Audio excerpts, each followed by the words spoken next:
Bienvenidos de nuevo a nuestro canal. En este video exploramos un tema lleno de misterio: la misteriosa historia de la tribu de Dan y su conexión con el Anticristo. La nación de Israel estaba formada por 12 tribus descendientes de los hijos de Jacob. Uno de estos hijos era Dan, quien fundó la tribu de los danitas. Antes de sumergirnos en este vídeo, te invitamos a suscribirte a nuestro canal para no perderte ninguno de nuestros videos. Además, estamos emocionados de anunciar el lanzamiento de nuestra tienda de ropa cristiana. Si buscas un regalo para un ser querido, no dudes en echarle un vistazo. Tu apoyo hace posible que continuemos compartiendo este mensaje. La Biblia ofrece poca información sobre Dan como individuo, pero proporciona algunos detalles importantes sobre la historia de su tribu.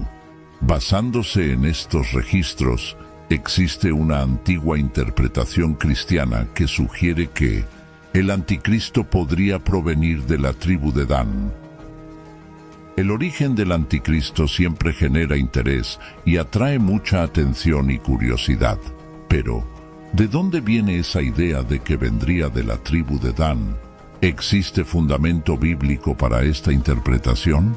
¿Quién fue realmente Dan y cuál es la verdadera historia de su tribu en la Biblia? Jacob, padre de Dan, tenía 2 esposas, Lea y Raquel. Raquel era su favorita, pero fue estéril durante muchos años. En aquella época, la esterilidad era un problema grave, trayendo desprecio familiar, vergüenza personal, y hasta siendo vista como un signo de reproche divino, ya que la maternidad era considerada una bendición de Dios. En el antiguo cercano Oriente, era costumbre que si una esposa no podía quedar embarazada, ella podía recurrir a su sierva. La esposa daba su sierva al marido para que él procreara un heredero con ella, y así la esposa oficial se convertía en la madre legal del hijo concebido por la sierva. Esto ocurrió en la historia de Sara y Agar, cuando Abraham se convirtió en padre de Ismael a través de la sierva egipcia de su esposa Sara. Raquel, aunque era la esposa amada de Jacob, sufría profundamente con la infertilidad. Mientras Lea, su hermana y rival, había dado varios hijos a Jacob, Raquel aún no tenía hijos. En un acto de desesperación, Raquel ofreció su sierva Bilha a Jacob para que pudiera tener hijos a través de ella. Concibió y dio a luz un hijo a quien Raquel llamó Dan. El nombre refleja la creencia de Raquel de que Dios había juzgado su causa, escuchado su voz y le había dado un hijo.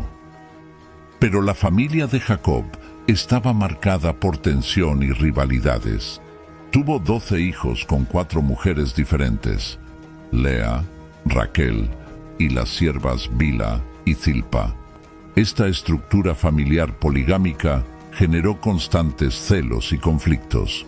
Dan, el hijo de una sirvienta, probablemente se enfrentó a una posición social ambigua dentro de la familia. Aunque fue reconocido como uno de los hijos legítimos de Jacob, su madre Bilha no tenía el mismo estatus que Lea y Raquel. Por lo tanto, es razonable suponer que Dan creció en medio de intensas disputas familiares. La rivalidad entre Lea y Raquel no solo afectó la relación entre las esposas de Jacob, sino que también influyó en la dinámica entre los hijos. Dan, junto con sus hermanos, participaba en las actividades cotidianas de la familia, como cuidar del rebaño y trabajar en la tierra. Estas tareas compartidas promovieron la cooperación, pero encendieron aún más las rivalidades familiares. Una prueba de esto fue cuando José, hijo de Raquel, fue traicionado y vendido por sus propios hermanos. En el libro de Génesis encontramos el registro de las bendiciones proféticas de Jacob sobre sus hijos. Estas bendiciones hablaban del futuro de la descendencia de cada hijo de Jacob en la composición de la nación de Israel. Las bendiciones de Jacob presagiaban la historia de las 12 tribus. Específicamente sobre Dan, la bendición patriarcal de Jacob fue la siguiente: Dan juzgará a su pueblo como una de las tribus de Israel. Dan será serpiente junto al camino, una víbora junto a la vereda, que muerde los talones del caballo y hace caer a su jinete por detrás. Una interpretación que parece coherente a la luz del texto bíblico es que las palabras de Jacob describen características presentadas posteriormente por la tribu de Dan. Por ejemplo, en la primera parte de la bendición se dice que la tribu de Dan juzgaría a su pueblo. De hecho, durante algún tiempo, esta tribu ejerció la justicia entre los hijos de Jacob, siendo que Sansón, uno de los jueces de Israel, pertenecía justamente a la tribu de Dan. En la segunda parte de la bendición, la tribu de Dan es comparada con una serpiente traicionera que muerde los talones del caballo para derribar a su jinete. Esto bien puede ser una referencia a la agresividad de la tribu de Dan y su tendencia al engaño. Aunque la tribu de Dan era pequeña en comparación con otras tribus, ella era muy astuta y peligrosa, hasta el punto de atacar mortalmente y sin piedad naciones mucho más grandes. Moisés se refiere a Dan como un león que salta de Basán. Después de la conquista de Canaán, la tierra fue dividida entre las 12 tribus de Israel.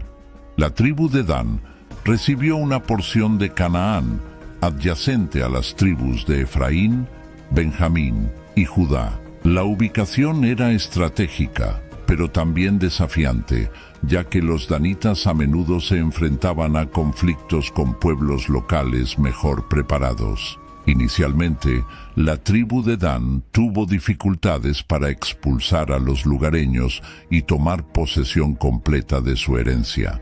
Jueces 1:34 nos informa que los amorreos empujaron a los danitas hacia las montañas, no permitiendo que descendieran al valle. Esta situación obligó a los danitas a buscar alternativas para establecerse firmemente. Debido a la incapacidad de dominar completamente su tierra designada, un grupo de la tribu de Dan exploró nuevas áreas para vivir. En Jueces 18, leemos cómo enviaron espías que encontraron la tierra de Laís, una ciudad tranquila y vulnerable en el extremo norte de Canaán. Los danitas atacaron Laís, mataron a sus habitantes y renombraron la ciudad como Dan, reconstruyéndola a su manera. Aún así, algunos remanentes de la tribu de Dan permanecieron en su territorio original.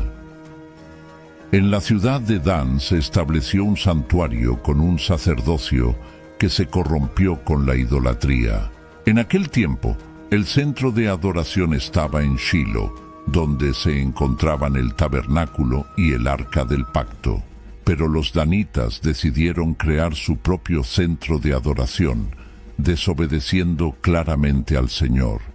Jueces 18 describe cómo los danitas levantaron un ídolo tallado tomado de mica y establecieron al nieto de Moisés, Jonatán, como sacerdote. Esto demostraba una profunda corrupción espiritual. Ese desvío hacia la idolatría tuvo consecuencias duraderas. La ciudad de Dan se convirtió en un símbolo de infidelidad a Dios, marcando a la tribu como una de las primeras en alejarse de la verdadera adoración. Más tarde, el rey Jeroboam estableció el culto al becerro de oro en ese mismo lugar, reafirmando la posición idólatra y desobediente de Dan. La idolatría practicada en Dan contribuyó a la división y debilidad espiritual que eventualmente llevaron a la nación al cautiverio y a la dispersión de las tribus de Israel. La localización estratégica de la tribu de Dan, especialmente después de su migración al norte, la convirtió en un punto de confrontación frecuente con pueblos vecinos, incluyendo los filisteos y otros cananeos. Sansón, uno de los jueces más famosos de Israel, era de la tribu de Dan y su vida estuvo marcada por enfrentamientos violentos con los filisteos, reflejando la lucha continua de los danitas para mantener su identidad y territorio. Pero, ¿de dónde surgió la historia de que el anticristo vendría de la tribu de Dan? La ausencia de Dan en la lista de tribus selladas en el libro del Apocalipsis llevó a algunos teólogos e intérpretes a especular que esta omisión implica algo significativo. Una de las teorías para explicar este supuesto significado oculto es que el anticristo vendría de la tribu de Dan. Ireneo de León, uno de los padres de la Iglesia del segundo siglo, parece haber sido uno de los primeros en sugerir esta interpretación. Argumentó que la naturaleza agresiva y traicionera de Dan, según lo profetizado por Jacob, podría apuntar a la venida del anticristo de esa tribu. Seguidores de esa teoría también usan la profecía de Jeremías sobre el juicio de Judá, que dice que desde Dan se oirán los ruidos de sus caballos veloces, en Jeremías 8:16. No hay un solo pasaje en la Biblia que afirme que el anticristo vendrá de la tribu de Dan. Además, las palabras proféticas de Jacob se cumplieron en la historia pasada de la tribu de Dan.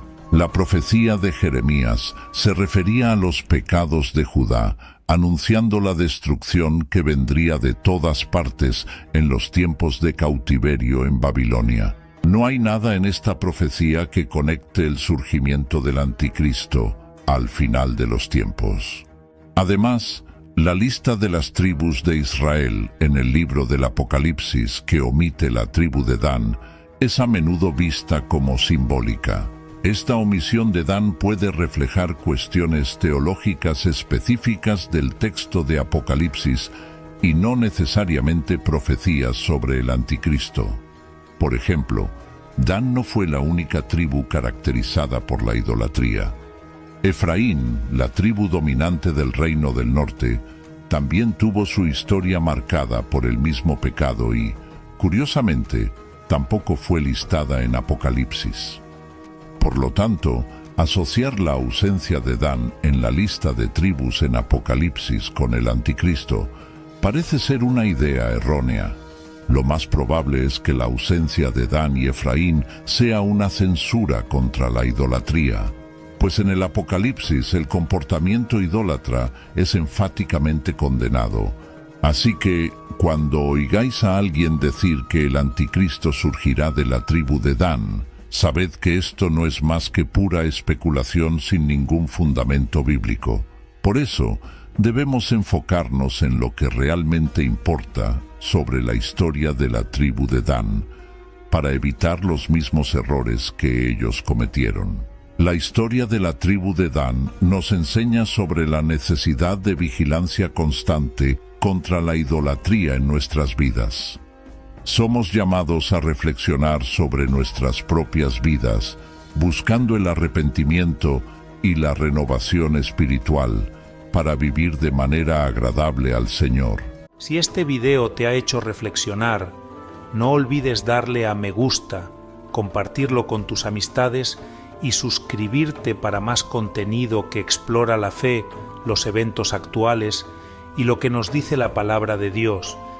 Y recuerda, si deseas apoyar nuestro canal, visita nuestra tienda de ropa cristiana y encuentra algo especial para ti o para un ser querido. Gracias por acompañarnos y que Dios te bendiga.